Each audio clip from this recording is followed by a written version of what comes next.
2, 1. Good morning, Facebook friends. I'm Vanessa Crawford, Sheriff in the City of Petersburg, and we're about to embark upon an exciting day. We have our 13th annual Senior Resource Day for the seniors, not only in Petersburg, but for the Tri-City area. So we have lots of vendors, food, and education, and entertainment for our seniors. So pray for us that we have a great day and you all have an awesome and safe holiday weekend.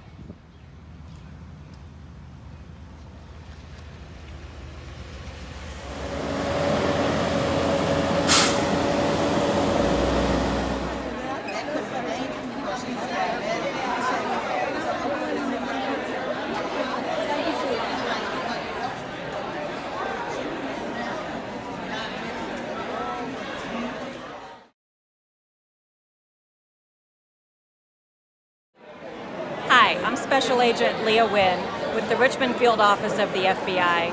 I've been investigating fraud for 20 years, and the biggest epidemic we see and the most heart-wrenching are the crimes that we see against our senior citizens. So I'm glad to speak about senior citizen fraud in the Richmond greater area. Hi, I'm Paralee Jacobs Perry. I am the Secretary for the Petersburg TRIAD. I've been a member for over 10 years, and we have at least over 2,000 people that's on our membership. We travel extensively. We go on trips. We have our meetings monthly. The third Thursday in the month is usually at Good Shepherd Baptist Church. And when we have our meetings, we tell people things that they can do, what seniors can do to make themselves safe. And this is the treasurer who keeps a record of all the monies. And this is Flossie Ridley. The treasurer for I think about 5 years now. And we do great things for the seniors in Petersburg. We're TRIAD SALT Council. It's seniors and law enforcement working together. And we have opportunities for all ages from 50 and above. So come out, join us, and enjoy life.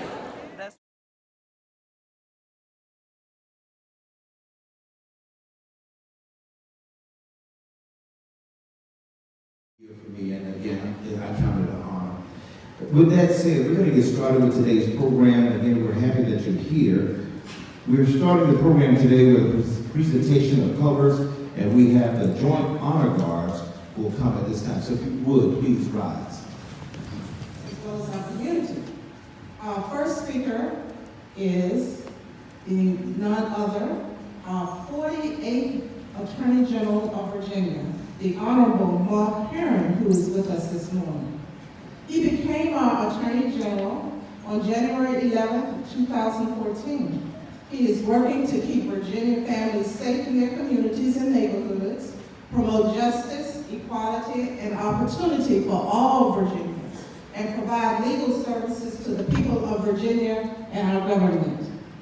As Attorney General, Mark has built a record of combating the heroin and opioid epidemic, fighting for Virginia taxpayers, seniors, veterans, and military families, transforming the way Virginia works to prevent and respond to sexual and domestic violence, preparing the Commonwealth for emerging safety threats, fighting for fundamental rights of all Virginians, and promoting a strong business environment, as well as protecting Virginia's natural resources and modernizing and reforming the Office of the Attorney General. Exactly what we want. It's an opportunity for Virginians, for law enforcement, for the Attorney General's office, community organizations, and others to come together and ask, how can we make our communities safer?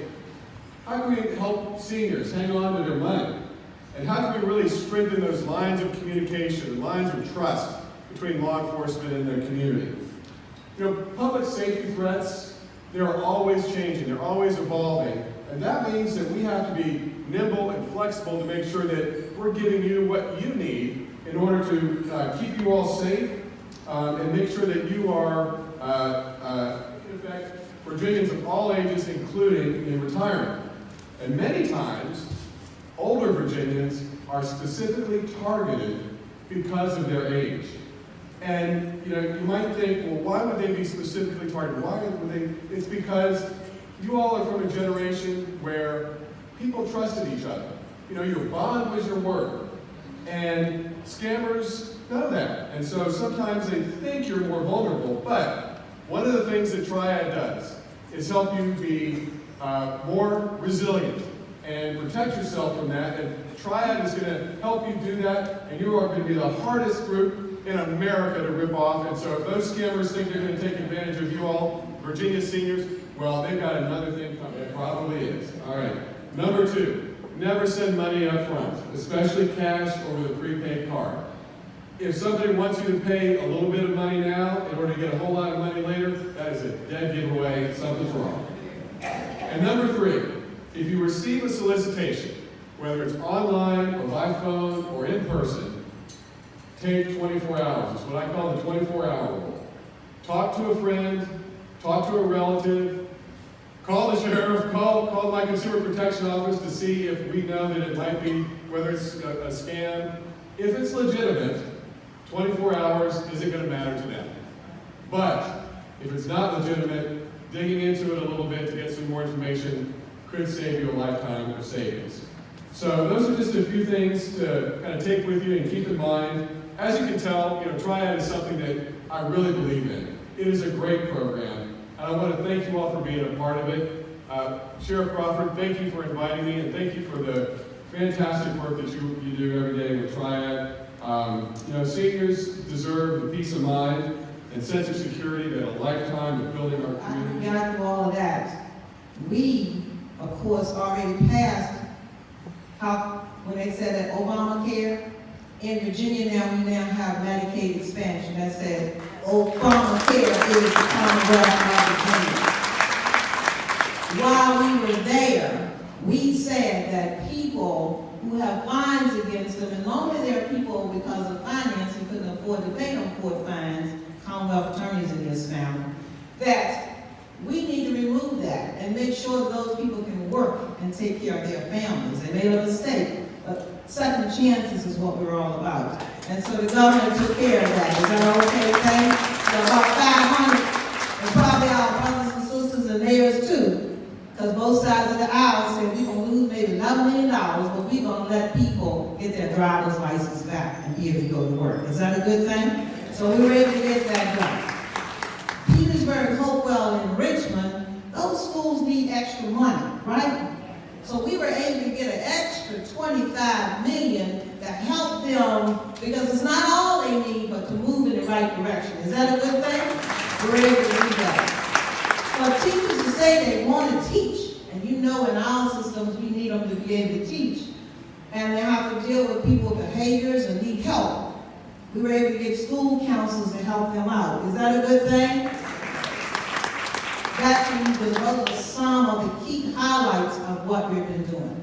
So in Virginia, in the Commonwealth of Virginia, we understand your needs, our needs, because we're all invested, and we're trying to make a difference.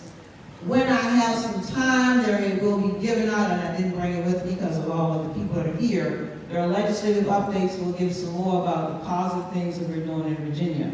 But all of them, because we are a part of you, are geared to make a difference for all of the people who live within the boundaries of the Commonwealth. 6 other attorneys in my office, and we're more than happy to come out and speak with you. You can also come to my office or call my office. We are very responsive to your calls. We want to make sure that you understand what's going on in the community. You may hear and see things on the news. There are always things going on in the background. And we, as law enforcement, along with Sheriff Crawford, which I'm very thankful for her, always invite me and always including me. This has been my 3rd year here. We're always working with the sheriff, with the Petersburg Police Chief. I thought I saw him come in. And other agencies, FBI, we all work together to try to make sure that not just Petersburg is safe, but the communities that we serve are safe. So I thank you all for being here. Enjoy. I got some information back there. I know you did too. I appreciate you. I'm also representing the Vice Chair. Stephen Pierce, and all the members of the school board, as well as the Petersburg City Public Schools system. I'd like to thank you for including us in this very important event. Education for us is pre-K through 12, but we all know that education is a lifelong endeavor, and the efforts that are undertaken through the TRIAD and the lifelong education that you are engaged in to protect yourselves, protect your savings, protect your family, very important, and we appreciate you extending the invitation to the school system. For African Americans in the Commonwealth.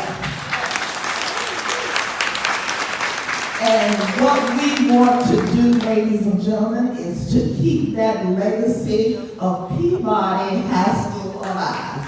We cannot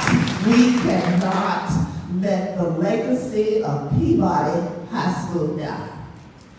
So I'm here today to share with you information, and I'm not going to preach to the choir, because if you're in the room and you attended or you graduated from Peabody High School, give a shout out.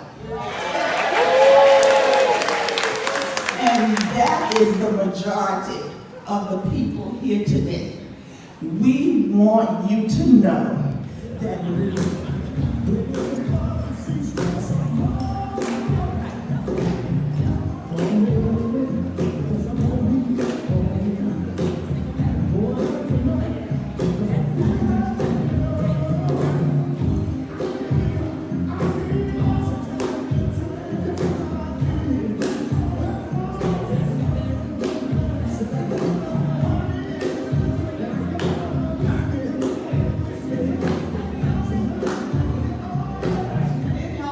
paved the way as the program manager to that county's first drug court.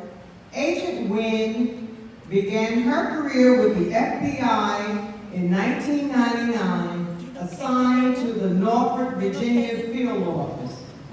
There, Agent Wynn was first assigned to the Foreign Counterintelligence Division, but soon would be transferred to the White Collar Unit, where she would work a variety of federal violations before honing her skills and finding her niche of investigating healthcare fraud and fraud against the elderly.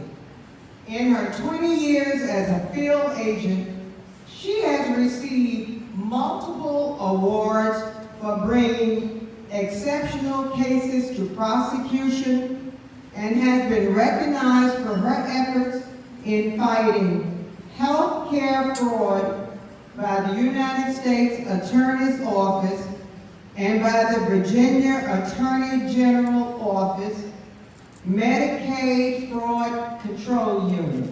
Just pray, and I know the Lord will make a way. He's good right by my side through many heartaches and pain, through the storm and through the rain. I was too weak to carry on. He gave me strength to go on. He's done right back. Typically, there's two types of perpetrators in the healthcare fraud arena when it comes to medical identity theft. We see someone who has actually assumed your identity to become a patient. Maybe they don't have the insurance or have good enough insurance that they're giving to their patients. So for example, this particular patient in reality was receiving 20 milligrams of a chemotherapy drug. At the end of the day, it was their practice that for billing purposes, they would print out on the right-hand side a billing log. And the doctor asked every single day, or not asked, but directed that the office manager give him the logs to review every single day. And he literally went through the logs, and as you can see with just the black markers, he was actually changing 1 unit of billing to say 4 units of billing. and he would tell the biller, this is what you're going to bill for. So for this particular chemotherapy drug, he was billing 4 times the amount of what was actually administered, yielding explanation of benefits. And I'll be the first one to admit, I don't even do that all the time. It's unfortunate that the insurance industry writes it in such a manner that nobody can understand it unless you have a really good understanding. Because half the times they've listed a professional's name, a doctor or a nurse's name that happened to be there, and you don't recognize the name. But if you reviewed your EOB, had these patients, like in the Dr. Poulin case, had they reviewed their explanation of benefits and saw perhaps maybe some office visits that were billed, maybe if they would have promptly reviewed them, they would have realized, I wasn't there last week.